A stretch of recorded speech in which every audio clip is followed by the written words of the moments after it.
Okay, hello. I obviously just got my hair done and then got in a fight with someone on TikTok on the subway, so we're making a video. Okay guys, so this is gonna be a little bit more of like a sit down, pumpkin beer type of video. Look, I have always spoken about problematic things that you see a lot of fitness influencers do. I've talked about it a lot, especially in like my fitness review videos, but recently I made a quick little kind of pissy TikTok commenting on Blogilates, aka Cassie Ho.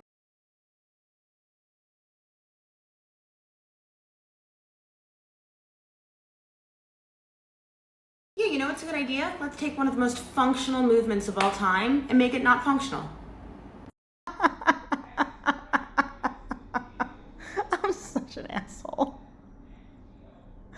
I'm sorry, I haven't watched it like since it was posted. I'm such an asshole. Honestly, guys, it's just like she overcomplicates very simple exercises literally for no reason. And everything that she preaches literally goes against exercise science and like basic human anatomy. And I have a lot of people commenting on the video agreeing with me, and then I have a lot of people disagreeing with me and saying, it's not a big deal. This is just how the industry is. You're just jealous of her. And I disagree with all of those things. So in today's video, we're actually gonna go through and I'm gonna talk about my 3 most like pet PV fitness influencer tactics to get you to click on their shit and then give them money. And they do it all while basically lying to you. Tactic number 1 I see a lot is selling your body as a result. This is probably the most common thing I see, and it's just like, it's really icky. So what I mean by this is, if you do my workout program, you're then going to look like me. But that's not true.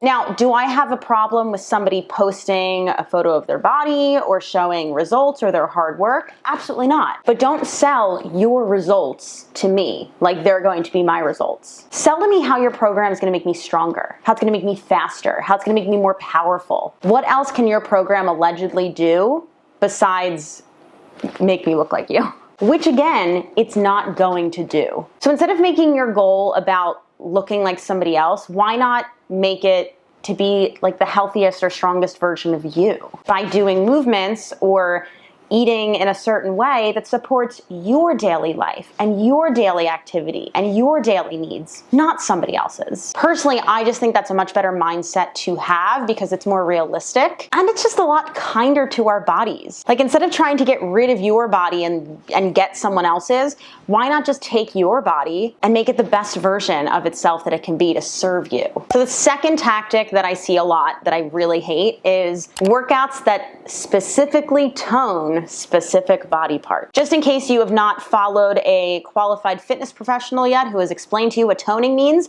literally all that means is that you are dropping body fat to see the muscle underneath.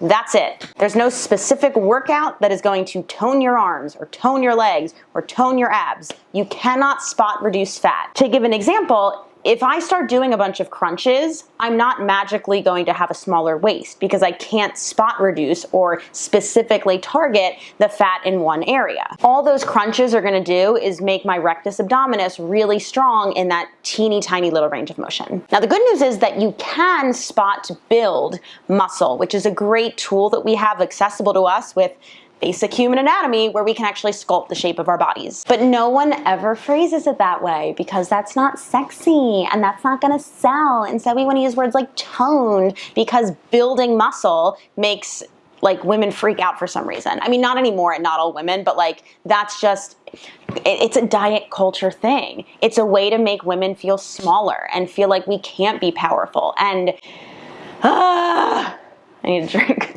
I just can't believe that there are still people using that word in a way where it doesn't make any sense. Because once again, it's a lie. And of course, they're always gonna put some disclaimer that pops up real fast, or it's at the very bottom of a description, or somewhere where it's very hard to see or find that's like, I don't know, something along the lines of like, you can't spot reduce and 90% of this is diet. So really all your disclaimer is telling me that what you just had me click on and what you're trying to sell me is bullshit. They're lying to you, all in hopes that you just won't notice. I just find it to be an incredibly fucked up marketing tactic. And, you know, I really got reamed in my Lily Sabry video. I don't know why I laughed like that. That was really weird. I got a lot of hate for that Lily Sabry video that I put up because this was one of the things that I criticized her on, especially as somebody who is a physiotherapist and like has a lot of education. And this is her play-by-play marketing tactic right here. But she has a disclaimer in her video. So everyone's like,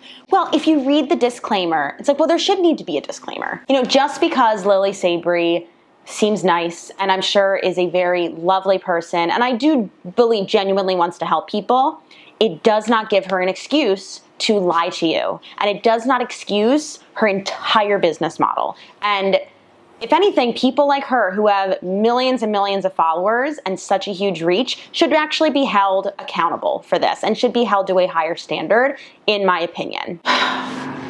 Cue everybody telling me I'm wrong again, but it's fine. So the third and final tactic I want to talk about today are the videos that say, get X result in X number of days. A good rule to follow is if somebody promises you a certain result in a certain time frame, it's most likely bullshit. I'm talking about the things that say, abs in 2 weeks by doing 5 minutes a day, slimmer thighs in 5 days by doing 15 minutes a day. It's not. See tactic number 2, and then also it's not how it works. And also just something to think about, like, why are we putting these things on such an arbitrary timeline? And I actually know the answer. It's because we live in a society where you can get anything in an instant. And when it comes to something like body recomposition or muscle gain or fat loss, it takes time. It takes time, it takes consistency, it takes dedication, and we as a society have like lost the patience for that. So what do? They turn to things like a Chloe Ting get abs in 2 weeks video with, I don't know, 18 million views and trust that, oh, well, 18 million people did this, so this works. And I know, again, someone's gonna say, well, they know it doesn't actually work. Well, then why are you clicking on it? And regardless, why is that okay for Chloe Ting to lie to you? And look, there are, like, I'm being so general with all of this, but there are obviously situations where, like, you might want to work on a timeline, or maybe it's beneficial to work on a timeline. Okay, so you guys should all follow Jordan Syatt, I think is how you say his last name, but he's an amazing wealth of knowledge. He is in like jujitsu now, and he had a weight loss goal that he had to hit in a certain amount of time because he had to be in a certain weight class to compete in jujitsu. That's an excellent reason to implement a timeline. I haven't like fully flushed out this thought process yet because this is very not black and white. This is very gray, but I think you get what I'm saying, right? Like, why do you need abs in 2 weeks? That's the real issue here. Actually, I think the real issue is like, why do you need abs at all? I mean, we all have abs. Why do you need to see your rectus abdominis through the layer of fat that's on your stomach? My answer is I don't, because I'm drinking beer. Okay, also, something that I was thinking of when I was walking home from the train, fuming, is that I do get comments that are like, well, this person's obviously more in shape than you, so why would I trust you over them? Unfortunately, I work in an industry, and it is changing slowly, but I work in an industry where if you don't have a six-pack, your knowledge is not wanted, and you're not reputable enough. Look, someone could have a six-pack, but they could also be starving themselves to get it. They could have a six-pack and it could be genetic. They could have a six-pack because they worked really, really hard for it. Like, you don't know why someone looks the way that they do. And that should not be an indicator of, okay, is this person's program and this person's guidance and this person's knowledge, is this quality information? Do I have a six-pack? No. Again, I'm drinking a pumpkin beer at 5:32 on a Tuesday. Do I have a little more body fat on my body than when COVID started, because I went from taking 35,000 steps a day down to like 8 maybe, and then insert, just all of the shit that we've all been going through over the past year and a half. Yes, the yes was to having a little more body fat on my body. That does not say anything about my ability as a coach, my ability to explain more complex things in the world of fitness and exercise science and nutrition to you. Mic drop? I don't know, like, that's it. So I just want to say that too, because I'm sure there are other people in the world of fitness that feel that way too. So anyway, yeah.